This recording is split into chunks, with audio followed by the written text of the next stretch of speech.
Okay, so pag-usapan naman natin kung paano i-edit yung design ng ating bootstrap. So unahin natin dito sa hamburger menu kung paano to palitan ng kulay. Kasi maraming estudyante na nagtatanong sa akin kung paano to palitan. So maraming paraan para mapalitan ito, pero ang pinakamadaling paraan sa aking opinion is to access yung CDN link ng Bootstrap icons. So, ano ba yung CDN? So, ito yun guys, no? Kumbaga yung link na kumukonekta dun sa Bootstrap website para ma-access mo yung mga CSS ni Bootstrap. Ngayon naman, kailangan natin yung link para ma-access natin yung mga ah, content ni Bootstrap icons.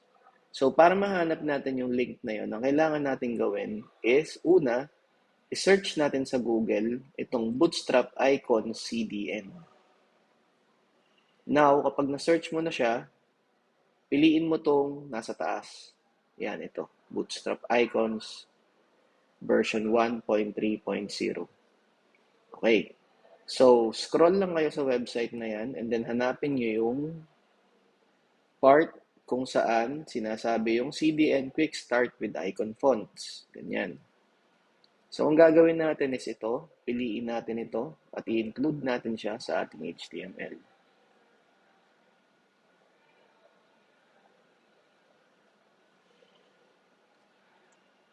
So, ilalagay natin yun dito sa ibabaw ng custom CSS natin. Yan. So, now, save natin siya. So, what will happen is, kukonekta na si Bootstrap icon, yung website natin, kukonekta na siya dun sa Bootstrap icons para ma-access niya itong mga to. And then, ang mangyayari ngayon dyan, is mas madali na natin siyang mai-edit. So, for example, since ang papalitan natin is yung ito, yung menu, search natin sa Bootstrap icons, si menu. So, ayun, yung gamit natin, list yung pangalan niya. So, now, pwede na nating kopyahin ito. Dito natin siya kukunin. Ito, icon font.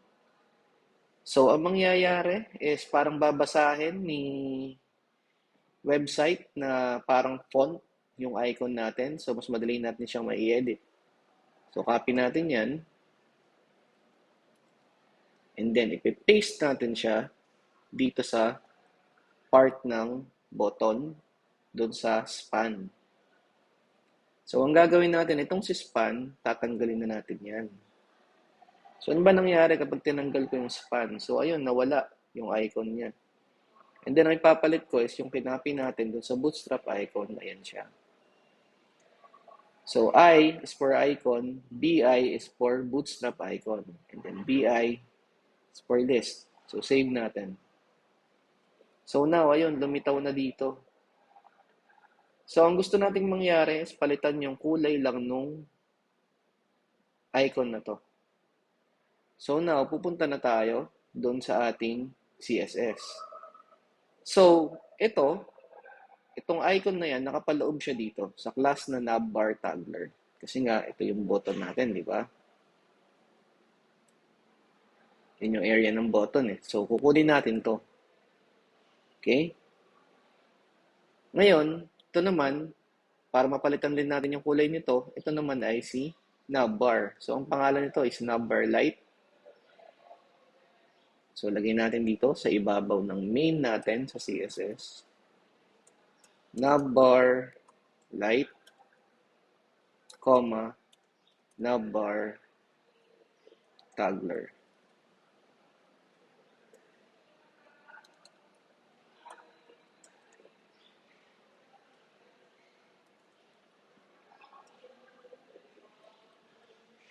And then, we can change the color. Kunwari, red.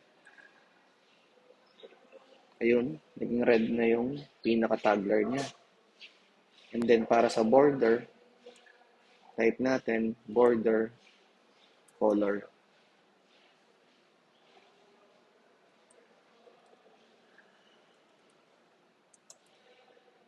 Ay, sorry. Red. Ayun na siya. So, nagkakulay na yung border natin. So, check natin. Ayun. Ganyan yung itsura niya, di ba? So, pwede rin natin palitan yung kulay ng hover niyan. So, kakapi lang natin to.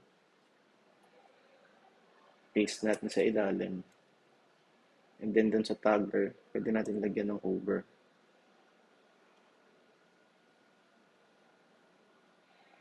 And then, kunwari, palitan natin yung kulay. So, kapag nag-edit na kayo para sa website nyo, I would suggest na pili kayo ng kulay na hindi, hindi masyadong malayo dun sa pinakakulay talaga nung ano mo, ng, ng babaguhin mo. Para subtle lang yung pagbabago ng kulay niya. Ayun, di ba? So, medyo hindi maganda, di ba? Pero, you get the idea kung paano palitan. Hanap na lang kayo ng iba pang kulay na pwedeng ipalit. Okay, so next, ang madalas ng tanong sa akin, Sir, paano namin papalitan yung kulay nitong taas? Okay, so halimbawa, ang pinalitan natin yung kulay ng navbar natin. So halimbawa, gamitin natin kunwari si navbar. Tawagin kunwari natin si navbar. Navbar. Okay. So halimbawa, yung navbar lang yung papalitan natin ng kulay. Background color, kunwari pink. O ito na lang, pale violet red. Save. So, anong nangyari? Ganyan siya, di ba? So, sa maliit na screen, nag-span siya sa buong, ano, kaya lang pag pinalaki natin, ganito. So, bakit? Ba't ganyan yung nangyari, di ba? So, ganito yan kasi guys. Kung titingnan natin sa developer tools natin,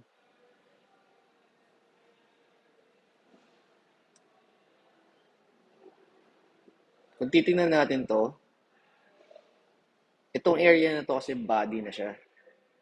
Ayan, no? Dun sa, kumbaga sa gilid ng ating navbar, body na siya. So, kailangan i-contain natin yan. So, the best way to contain this is to declare a header.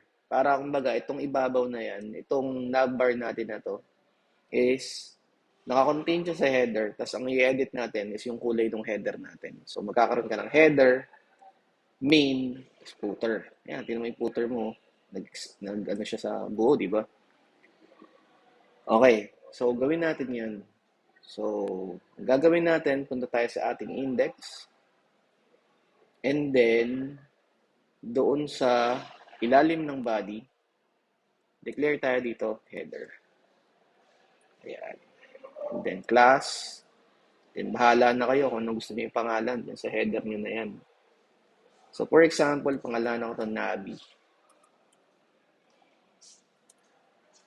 So, itong header na to, yung closing tag ng header, ilalagay ko siya dito sa ilalim ng nav. No, sa ilalim pala ng div.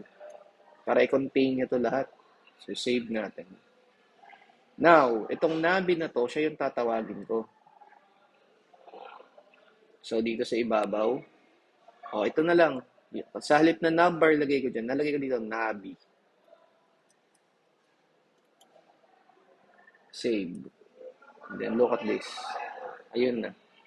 Yung buong section na ng header mo, same na siya ng kulay. Okay? So, ayan, no? Diba? Okay. Next one. What if gusto kong baguhin yung position nitong text na to? So, dito naman yan. For example, dito sa interior design and decorating, ito yung H1. So, dito siya. Dito siya sa isa pang header. Okay. Para sa mga nagtatanong, Sir, pwede bang ano? Pwede ba yon? Dalawa yung header. So kung titingnan natin, may header ka dito, which is itong hero section, and then may header ka dito. Ang sagot doon ay pwede. Kasi kung hindi yan pwede, dapat hindi ito gumana, di ba? Ang kailangan mo lang gawin is make sure na naka-close ito bago ka magsimula ng isa pang bagong header. So, sa isang HTML na page, pwede kang maggawa ng dalawang header, dalawang footer. Wag mo lang i-contain yung isang header dun sa loob ng isa. Okay? Yan. Tanungin nyo na lang ako pag nagkita tayo sa personal. Kung medyo nalito kayo dun sa sinabi ko. Pero, pwede, na dalawang header. So, ngayon, itong si H1, itong interior design and decorating, lagyan natin to ng class para madali natin siyang ma-edit. So, pangalanan natin siya ng hero text. Yan. Ngayon, ang una natin gawin is, paano ba natin, halimbawa gusto natin nasa baba ito. Pwede natin lagay dito, align items, end. So, punta siya sa ilalim. Or align items, start. Punta naman siya sa taas. Pero what if gusto natin sa ilalim siya? Okay, save natin. Ngayon, itong si hero text, copy natin to. And then, dun sa loob ng ating, sa ilalim ng main, kasi nakakontain na sa main ito eh. Edit natin siya.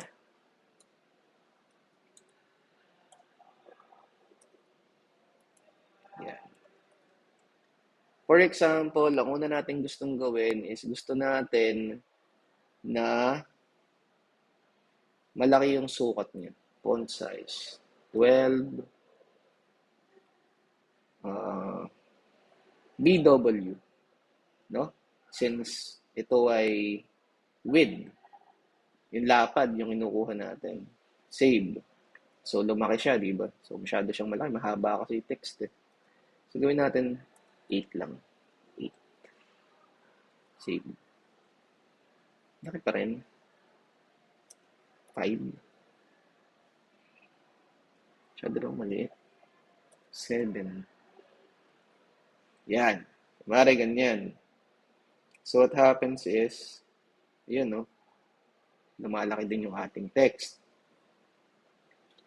Ngayon, to add a more dramatic effect, pwede nating bawasan yung pagka-transparent niya. Lagyan natin transparency lagyan natin opacity. Lagyan natin dito 0.5 para 50%. So, ayun, no? Transparent na siya. Yan. Okay. Pwede rin nating lagyan ng line spacing.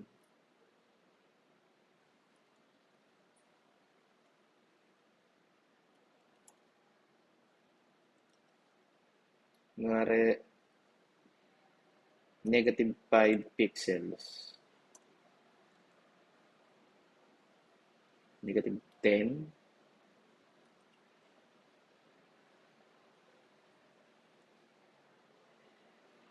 Wait. Letter spacing pala. Sorry. Yan. Diba? Laki oh. Negative 15. Negative 5 pala. Try na negative 5. Kung gusto mo magkakadikit. Diba? So, depende. So, bilang designer, ikaw na yung mag-decide kung what will make it look better. Okay. Now, bigyan ko lang kayo ng tip, no? Pagdating sa pagpili ng kulay, search natin sa Google, 60, 30, 10, rule. Okay. So, puntahan natin to. Wait. 60, 30, 10 rule in website. Yan. Ito ay isang magandang paraan sa pagpili ng kulay para sa inyong mga website. So, for example, to, yung 60%, yun yung neutral color, which is yung background color mo. So, white usually, or something that is lighter.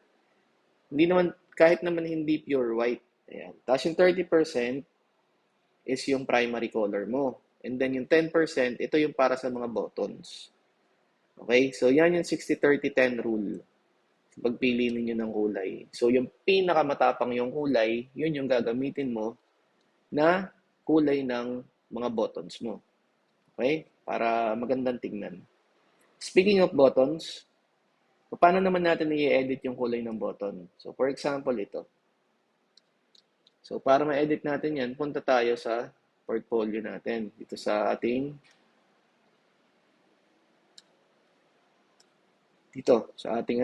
sa ating VS Code. Okay, so i-edit natin yan. Ang pangalan nito ay BTN Outline Dark. This one. Kapag kasi ito ang pinili mo, mas ano to global to eh. Pati yung nandun sa submit button, may edit niya. Submit button. To, may edit din to eh. Kapag BTN lang eh. So, ang gagawin mo is pipiliin mo yung pinaka-specific. So, since ito yung pangalan niya, Outline Dark, piliin natin to.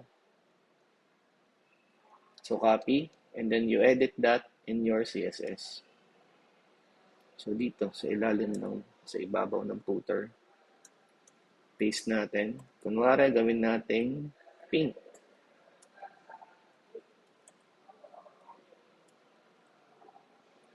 Gawin natin hot pink. Yun, ayun ay kulay niya. Kaya lang, syempre, yung kulay niya, hindi bumabagay dun sa hover niya. So, ang gagawin natin, pwede natin copy ito. Copy. Dito. Bigyan natin hover.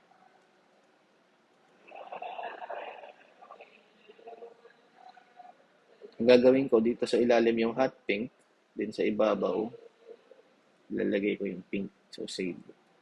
So, took. Ayun, that's it. Look at that. Subtle lang yung changes, di ba? So, ayan. So, tatlo na siyang na-edit. Ngayon naman, kung gusto mong baguhin yung kulay nito, ang tawag natin dito, since ito ang tawag dito, di ba, card? Ito, yung buo na yan, ang tawag natin doon, card body.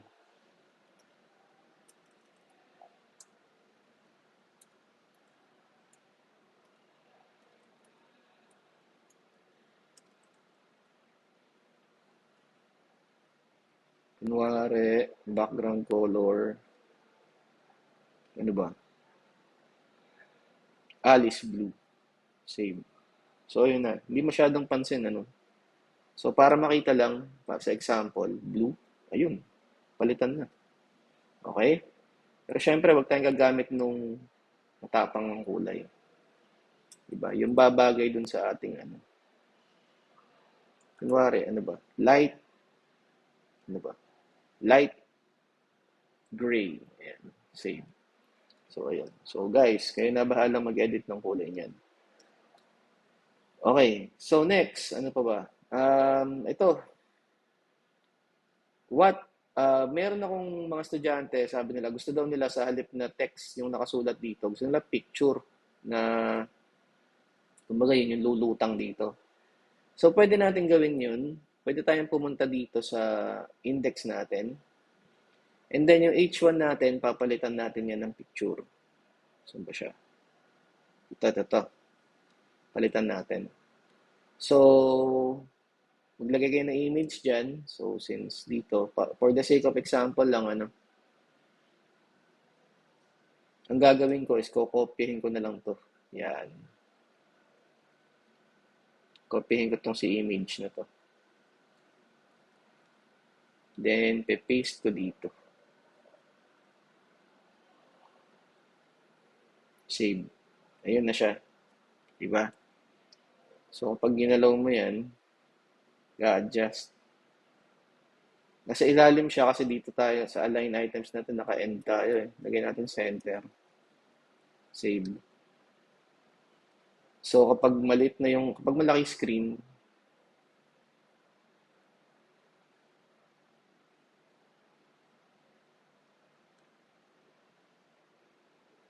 Ayun, di ba? Gagalaw na yan. Usually, magandang gamitin siguro dito PNG para transparent yung ating ano. Bahala na kayo kung ano gusto nyo lagay dyan. Meron kasing, yung ibang estudyante kasi nagtanong sila, no, kayo magandang. Gusto daw nila ganun. So, what if gusto nating i-edit itong picture na to? Pwede nating gawin is pangalanan natin yan. Pangalanan natin ito, yung picture. So, ibig kong sabihin doon ay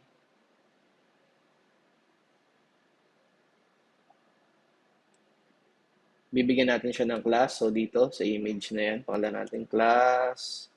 Pwede rin naman ID. So, lagay natin dito kunwari pics. Ayan, kunwari edit natin yan, di ba? So, save. So, ngayon, pwede nating edit dito yan sa loob ng main. So, dito. So, nilagay ko dot pics. So, meron tayo dito sa CSS na filter, ang tawag. So, pag chinek mo yung filter na yan, ayan yung mga pwedeng mong pagpiliin dyan. So, may blur, brightness, contrast, drop shadow, rotate, invert, opacity. So, kunwari gusto mong baguhin yung saturation niya kasi matapang yung kulay niya. Piliin mo to. And an example, lagay natin 70%, 0.7, save. Ayun, nabago yung kulay. Kunwari naman gusto mo black and white. Try natin grayscale. Pwede nyo i-google yan, yung filter, save. Ayun, black and white na. Diba? So, pwede sigurong try mga 50% na black and white. So, ayun, 70. Yan. Okay? So, yan yung mga pwede nyong gawin para ma-edit siya.